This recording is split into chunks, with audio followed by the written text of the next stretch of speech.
This summer, through my education consulting business, Blazing Brilliance, I started my first book club.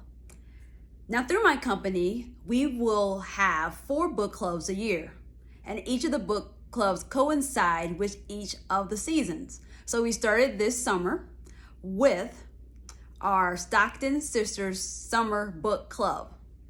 Stockton is my maiden name, and my sister still has Stockton as her last name, so we thought that would be the perfect name for this book club. And in this book club, we were really aiming to get professionals to read something a little bit different than books they may read for their jobs.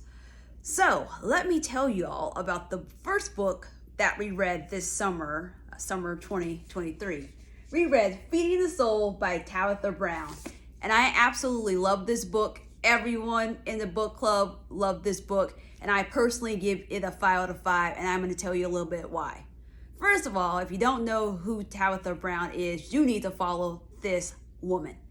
She just tells you how it is in a very sweet and kind way. And she has these phrases that really stick with you.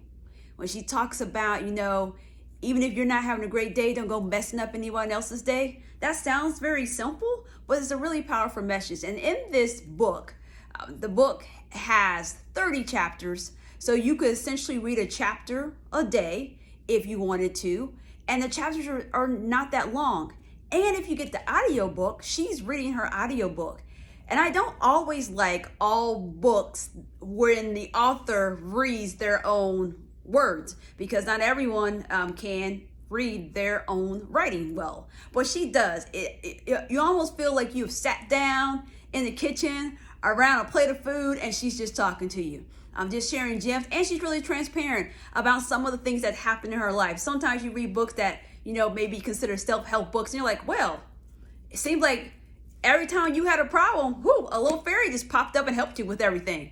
And she really kept it real about how she was raised, getting with Chance, her husband, their relationship a little bit, the ups and the downs, being a parent, dealing with her illness, and then sprinkled throughout the book are TSAs, where she kind of tells you something in about a page or two, and there's recipes sprinkled through the book.